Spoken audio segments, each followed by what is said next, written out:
On today's show, the Dallas Mavericks get a much-needed win against the Miami Heat. Is it repeatable? Is it enough to keep them alive? What do we think about Jason Kidd's changes? We'll talk about all that and more on today's Locked on Mavs. Doncic, and this is Locked on Mavericks. Mavericks, NBA champions. It's good, and the Mavericks have won the game. If you don't believe, you shouldn't be here. Loyalty never fades away. And welcome. You are Locked on to the Dallas Mavericks. My name is Nick Angstadt, media member and NBA channel manager for Locked on Podcast Network. Your team every day. Thanks for being part of the show. Thanks for being part of the show. Making Locked on Mavs your first listen today. Where the best way you can help us grow the show is to listen every day, leave a 5-star review, like the video, and comment anything below. Let me know one thing that stood out to you this Mavs win against the Heat, and then we'll let it ride. Oh, needed that one. In the soul. The soul needed that one. Oh, my mental health needed that one. The Mavs needed that one. You can just tell. Today, we'll get into a whole bunch of stuff. Today's episode is brought to you by LinkedIn. LinkedIn helps you find the qualified candidates you want to talk to faster. Post your job for free at linkedinjobs.com/LockedOnNBA. That's linkedin.com/LockedOnNBA. Terms and conditions apply. Today, we'll get into the changes that Jason Kidd made. Change the starting lineup. Change the closing lineup. A lot of different changes. Threw a bunch of guys in there. Played some guys more than others in different spots. Didn't close with P.J. Washington. We'll talk about that and all those changes. Was it enough? Did he make enough of an effort? And let's start here, though. How did the Mavericks get a win like this? The Mavericks get the win against the Miami Heat. They win 114-108. That's right. Your Dallas Mavericks held a team under 110 points. It's insane. Maybe a miracle. And it didn't look pretty to start. Mavs got out to a 7-21 start in this game. The Heat were bombing from three, and the Mavs defense looked as bad as it had the last couple of games. They've lost 5 of 6 coming into tonight. And their defense looked like that same defense that we had seen. And that's the same defense where I looked at those games before and I said, man, this team is just not listening to their head coach. They're not listening to any of the schemes. This team is lost. And this team does not know what they're doing when it comes to defense. They've just lost it. They've lost the plot. And it looked like that exact same team to start. Luka was missing guys on back cuts. Other guys were missing guys right down the middle of the lane, not closing out on the right guys. It was the first 5 minutes of the game. Not even. First 3 minutes of the game. It was 5-13. 2 dunks and 3 layups. 10 points in the paint in the first 3 minutes of the game. And I just thought, here we go again. Here we go again. I self-edited myself because I know I have now, as I've been doing this show for so long, I have met many of you at Mavs games. I love it every single time. But I've also met many of your children that say they listen to the show too. So I've self-edited that last one. They allowed 2 dunks and 3 layups in the first 3 minutes, and you just go, this is the same defense. And then the Heat started 9 of 11 from 3. They were just hitting all their shots, but the Mavs fought back, and they withheld it. They withstood it. They showed some fight. They showed some care. They showed some intensity. They showed some desperation. The Mavericks were the more desperate team tonight. The Mavs were the team that needed this win more than the Miami Heat did. Miami Heat, it'd be cool if they would have won this game, but they're sitting where they are. They're in the, they're tied now with the Sixers for the 6th seed. But still, they didn't need this win as desperately as this Dallas Mavericks team did. And it seems like for weeks we've been running into teams that are more desperate than the Mavericks. And now the Mavericks team came out like that. Do I think it was because of a coaching change, a roster change, a rotation change? I don't think so. I think the players just came around, had the players-only meeting that Markieff Morris and Kyrie and all of them called, and just said, you know what? We've got to step up our game. We've got to start from maybe from the jump. We've got to wake up. And this game was almost the complete opposite of the Pacers game in the sense that, remember that Pacers game, the one right before this, the one that was the doom and gloom, everything sucks. I said they should fire Jason Kidd. I still believe he should not be the coach. But they start out 11-0, and you go, all right, here we go. Let's go. This Mavericks team has got this. They've got this game. They're going to win this game. Feeling good about it right from the start off, setting the tone. And then what they do the rest of the game, they lollygag back on defense. They, didn't put in the right amount of effort. They didn't have the same intentionality. And they just got destroyed by the Pacers' speed and their offense. Now, the Heat are not the offense that the Pacers are or the Celtics are or some of these other teams they've faced recently. Let's not pretend that they just had an amazing defensive feat against a team that's so great. The Heat were missing Tyler Hero, who's obviously huge for their offense, missing a couple other players too. And the Heat are like 20th in the NBA in offense. They're still a playoff team. They're still a team that can score buckets when they need them. A team that has Jimmy Butler and Bam, that are two all-star level players, has Duncan Robinson, who's hitting a bunch of threes and has taken a step forward this season. I guess he took a step back forward. I don't know if he took like a forward step, but he was back, and now he's back from being back. And so this team can score in the clutch and has won a bunch of games this season. And the Mavericks holding them, I think, it's just a good sign. It's just a good feeling. And is it repeatable? This is kind of the hard thing with a game like this, is that you didn't have the same level of dynamic offensive players. And that's why this Heat team is not a top 5. They're not the Celtics or the Pacers when it comes to offense. They don't have a Tyrese Halliburton. They don't have a Tatum or a Brown or, several of those, right? They've got Butler. They've got Bam. They've got Caleb Martin. They've got Terry Rozier, who was good at points tonight. Like, they've got some of these guys, but they don't have the same kind of extremely dynamic offensive player. They don't have a Luka. And that's what, in today's NBA, creates these insane offenses. You've got one guy that has every single option in front of him. Every single one of them. And so then what do? How do you defend a Luka? How do you defend a Tyler?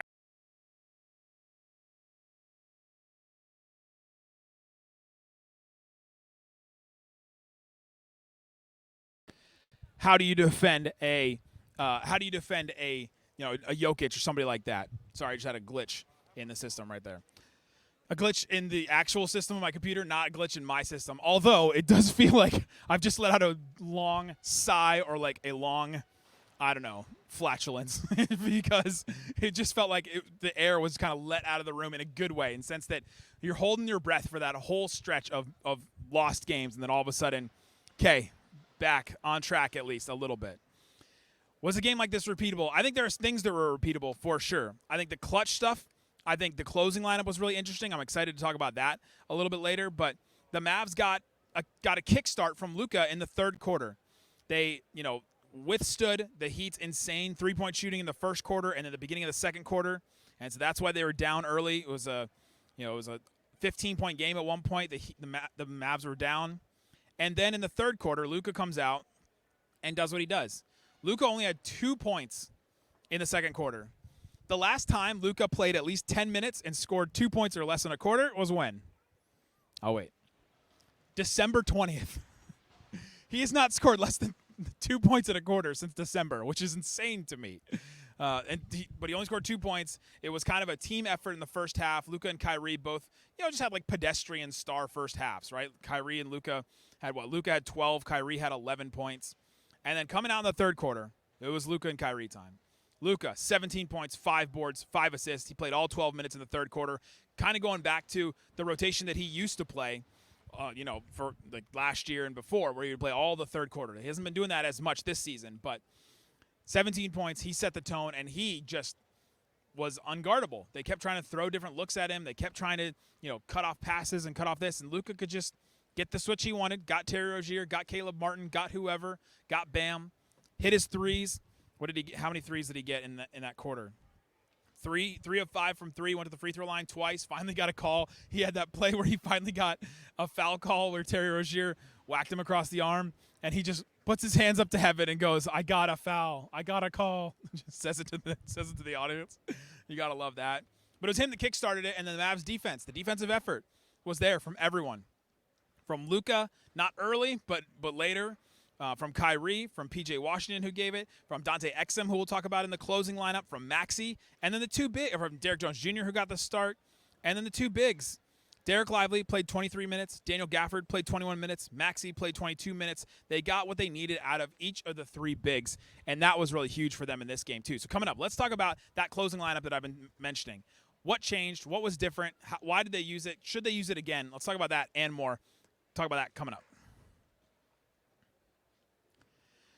Today's episode is brought to you by eBay Motors. eBay Motors has you covered with all kinds of parts for your car, and they know that just like the parts for your car have to be absolutely perfect and have to fit, that you need the perfect fits for your fantasy basketball team. So they've teamed up with Locked On Fantasy Basketball host, the GOAT, Josh Lloyd, to bring you some of the best fantasy picks each week, all season long, whether you're prepped for a daily draft or scouting on the waiver wire or whatever. He's going to give you some of eBay's Guaranteed Fit fantasy picks of the week. He's got a couple of them here. One of them we just saw, Kyle Lowry. With D'Anthony Melton's sideline, Nick Nurse has been leaning on one of his old veterans, and Lowry has been surprisingly useful. We just saw this, that Kyle Lowry has been putting up some stats. He's been getting some time. They've been starting him, and so he's somebody that you could look at in fantasy. I think that's an interesting pick for him. You also mentioned Kyle Anderson with Karl Anthony Towns' future uncertain with that meniscus. Anderson will see a larger role and will likely start. Just beware that the Wolves only play 2 games next week. Josh really wanted everybody to know that. And so there you go. Josh Lloyd from Locked On Fantasy Basketball is going to help you win your fantasy championship. At eBay Motors knows a championship team is about each player being the perfect fit. Same with your vehicle. They have over 122 million parts to choose from for your number one ride or die. You can make sure that your ride stays running smoothly with things like brake kits, LED headlights, roof racks, bumpers. Whatever your car needs, eBay Motors will have it, and you know that it's going to fit 100% because of the eBay Guaranteed Fit. So keep your ride or die alive at ebaymotors.com. eBay Guaranteed Fit only available to U.S. customers. Eligible items only. Exclusions, they do apply.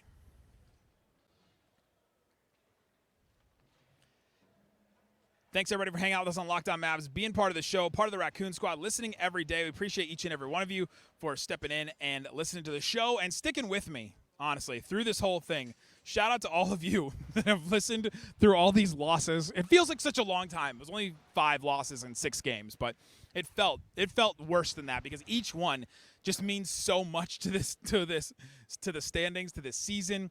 There's the added pressure of last season missing the entire play-in, and kind of the Mavs were sliding down that. It's okay.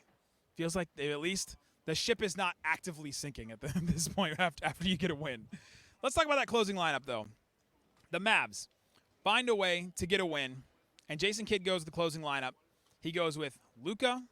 He goes with Kyrie, Dante Exum, Maxey, and Lively. I thought this was a really interesting thing, and Kidd was trying everything from the jump. He tried a different starting lineup. We'll talk about that a little later, but he tried different lineups. He was throwing out guys. I felt like he made 15 substitutions in the first quarter. He was trying things. I mean, it looked like he was trying stuff for his job, basically, is what it looked like to me. But you look at that fourth quarter, and they just kept even with them, 25-23 in that fourth quarter, but they got some really big, huge, massive plays from guys. Mavs took a timeout. They were down 2 with 7 minutes to go. Miami had gone on a 14-4 start to start the fourth quarter, and it looked like, oh my gosh, is this team going to fall apart again? It felt like the first quarter all over again, where the Heat were getting some shots. Jimmy Butler came out aggressive. Dallas was 2 of 10 to start that fourth quarter through the 7-minute mark, and you just go, is the offense going to fall apart? Is this defense going to just not be able to get any stops? Is this what it's going to be like? And I think there was a play that kind of kick-started the Mavericks and really jump-started this crowd a little bit. And 6 minutes, 28 seconds, so right after that timeout, broken play. The ball was batted around. Kyrie catches the ball in the right corner and kind of has to save it. And so he saves the ball, and then he tosses it over to Luka, and Luka has to throw up this wild turnaround, not facing the basket, and then he's facing the basket 3 that went in, which is just a shot. Of course Luka's going to make that shot. Of course. He makes the 3. The Mavs take the lead again. They go up 98-97.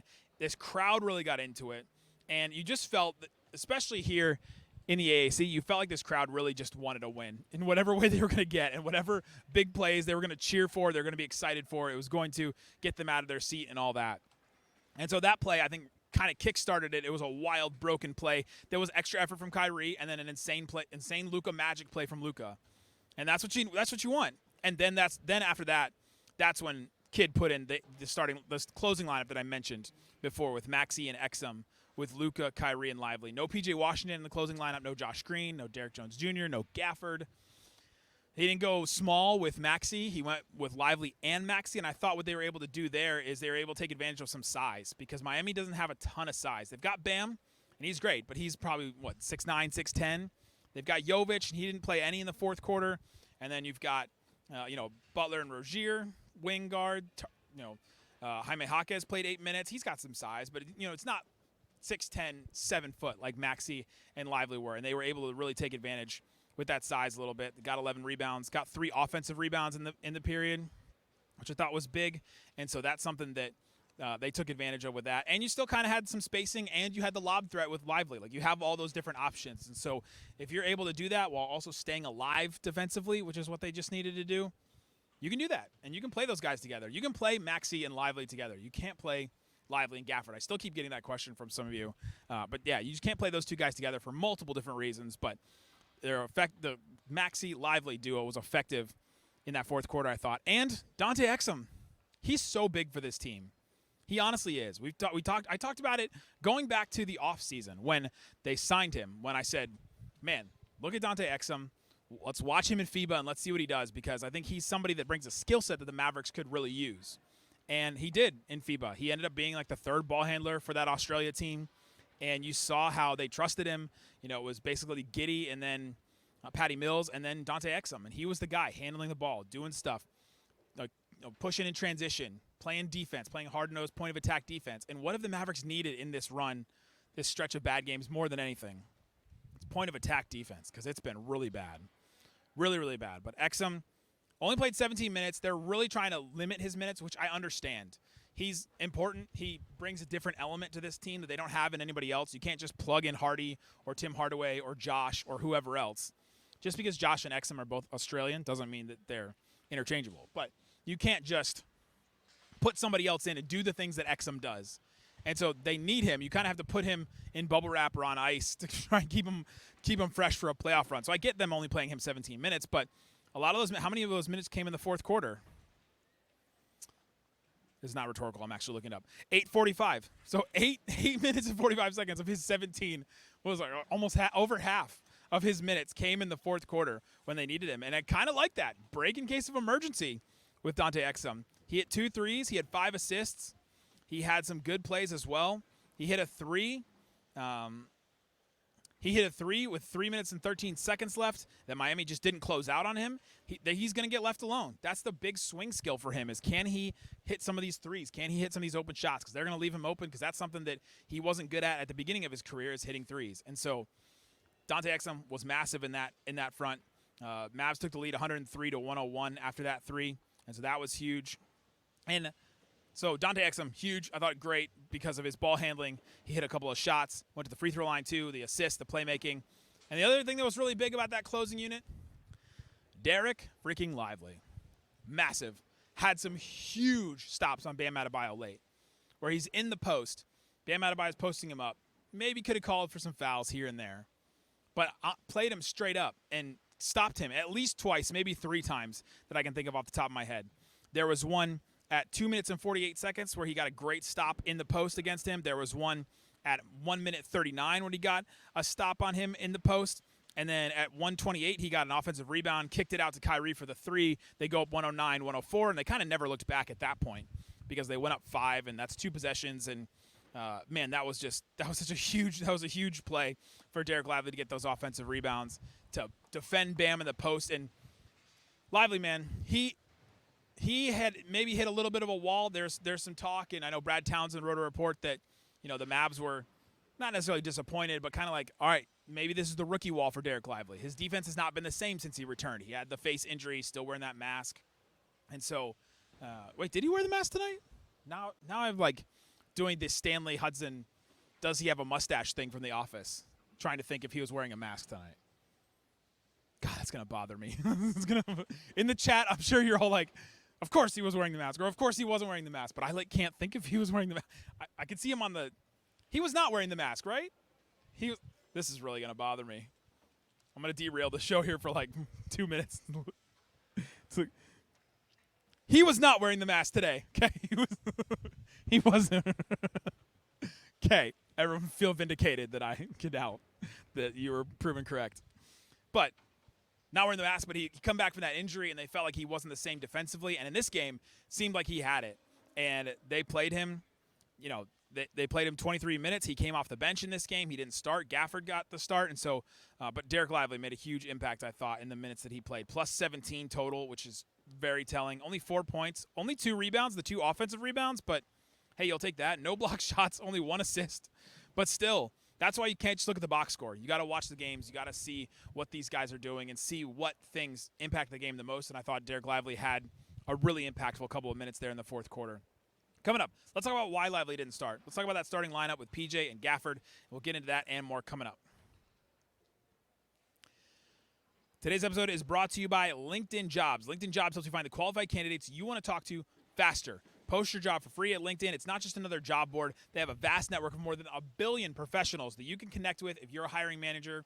Honestly, if you're somebody looking for a job too, go to LinkedIn because you'll be there with all the other people looking for qualified people like you. So it makes the best place to hire. It gives you access to professionals you can't find anywhere else. LinkedIn does it all while making the process easy and intuitive. Hiring is easy when you have that many qualified candidates. So it's so easy that 86% of small businesses get a qualified candidate within 24 hours. Post your job for free at linkedin.com/LockedOnNBA. Again, that's linkedin.com/LockedOnNBA to post your job for free. Terms and conditions apply. They know that small businesses don't have the time to do the other kind of stuff, so you want to check out LinkedIn Jobs if you're a hiring manager. LinkedIn.com/LockedOnNBA.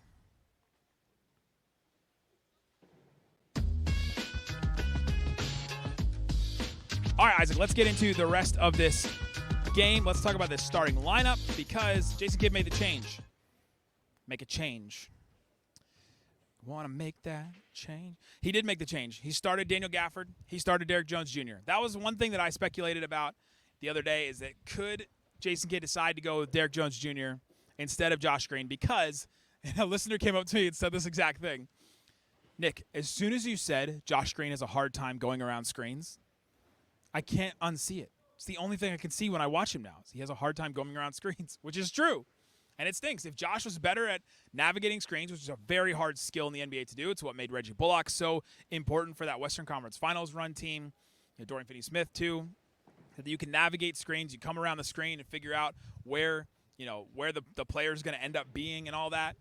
If you can do that, then you can go far in the NBA. And Josh Green's he's just not there yet. I think it takes a level of rhythm. I think it takes a level of knowledge of the player that you're playing against and all that. But Derrick Jones Jr. is just a little better at it, and he's got more length at this point. Length is really important with screen navigation too. And so he starts Derrick Jones Jr. He only plays about 12 minutes, which is the least of anybody that played today, actually. But Gafford getting the start. I thought set a tone as well. Gafford seems to be, to me, Luka does this a little. Kyrie doesn't really do it, but Gafford seems to me to be the guy that can get everybody hyped, that can do something. Now, Luka obviously does something crazy, hits that three that I mentioned earlier where he just turns around and chucks it up and all that. But Gafford's the guy that can get a couple of offensive boards, tip a rebound, get a dunk, dive on a loose ball, something like that, and then he just stands up and he just like screams this feral scream basically at this point and gets the crowd into it. This crowd loves when Gafford has those extra effort plays. They love rebounds. They love extra effort plays. And Gafford seems to be that guy that can kind of do that and set a tone in a way. And so I thought starting with Gafford was an interesting move, especially since the Heat didn't have that much size, but they do have quickness in a big with Bam. I thought it was an interesting way to start. Gafford, 12 points in the game, 7 rebounds, 2 of them on the offensive end. Had a block shot as well. Thought defended the rim pretty well. 3 fouls, but they're attacking just over and over again. And I thought it was an interesting move in the starting lineup. And then Kidd just started like bringing different guys in and trying different guys. He played Tim Hardaway Jr. 20 minutes. Maybe we can talk about that. Do I have to? Do I have to still talk about him? But he played him. He played him 20 minutes, and they started to rotate other guys in, and he was just trying stuff. I mean, it really did feel like he was like, I'm just going to keep trying different guys and different combinations until something works. And that's a lack of complacency that we've seen from Kidd in a while, where it felt like he was actively trying in this game, at least to try stuff, to try different things. He didn't settle for a lineup. The one thing, I guess we'll get into it now, I might as well. The one thing I'll say is I don't think Tim Hardaway Jr. is really helping this team a ton still. They played him 20 minutes, 3 of 11 from the field. He hit 2 threes. He went to the free throw line. He had a couple of good plays here or there, but I don't know that the good plays that he's bringing make up for the missed rotations on defense or the lack of adding another ball handler or something else with the team. And they're going to keep sticking with him. It's one of these things with Kidd and with Tim Hardaway. We can talk about this the rest of the season, basically. They're going to stick with Kidd. The front office and the ownership is going to stick with Kidd because why would you remove a coach right now? They're not going to do that. So as much as we would want it, as much as we think that may be the right thing, it's not going to happen. And then Kidd, kind of in turn, in the same method, is also going to stick with Tim Hardaway Jr. Not going to turn on him now. What's the point? He's part of the rotation. He can get hot sometimes. And you've got a player that, all right, do I just totally bench him? And then what? Then do I lose the player? What if he's comes back next year? Then what happens if we need him all of a sudden and then he comes in and he's a streaky shooter that needs some rhythm and then all of a sudden he can't give us anything? I don't know. Some of you are probably screaming at me just saying, just bench him. He's a professional. He should be able to, just sit and then come back and do all that. I don't know.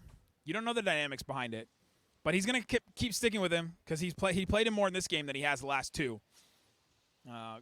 He was a +7, though. So the minutes, they didn't lose the minutes that he was in there, which is a good sign.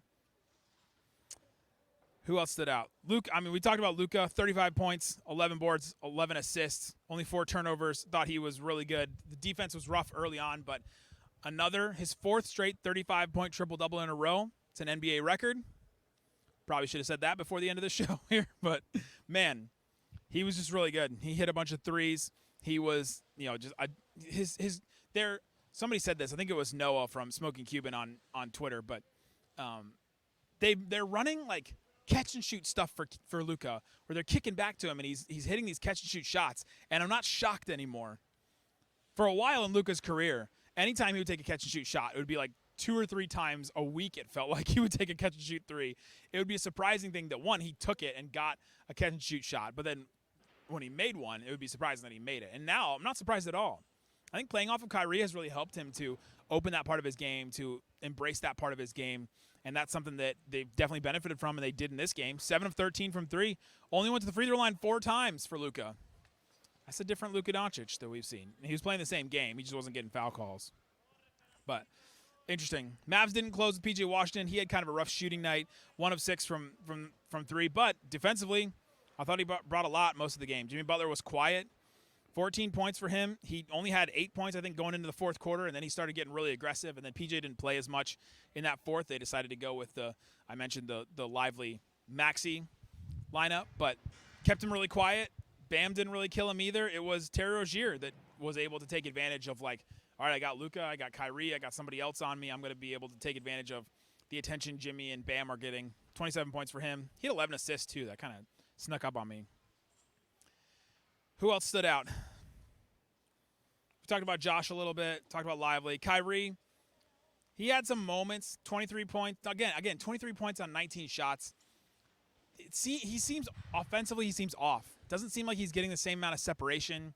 I'm not going to go full on and say that there's an injury or that he has an injury, but it just feels like something's off with Kyrie. He's just not getting the same shots. He's not getting the same stop or speed or stop and go, like the agility on it. And so I'm watching that. That's something I'm watching because he took 19 shots, which you think would be enough. And especially for him, he's been super efficient this season. He was close to 50, 40, 90 shooting splits. But another game where you just go, all right, 23 points on 19 shots. It's like exactly what he got against the Pacers. So it's something I'm looking at, something I'm watching. Let me know in the comment section what stood out to you. What's one reason why the Mavs won this game against the Heat? Sigh of relief. They got to win. And now you've got a couple more games coming up. You've got a game against the Pistons on Saturday. That's a must-win in a weird way. It's like a must-win because you've got to take advantage of when your schedule is soft. And then you've got the Bulls on Monday, and then you've got Warriors on Wednesday. That game also on WFAA, so check that out. You should be able to get that, and that's a very big game now for the play-in race. So there you go. We'll be back for all those. Guys, thanks so much for sticking with me all throughout this. Thanks so much for listening to Locked on Mavs. Peace out. Boom!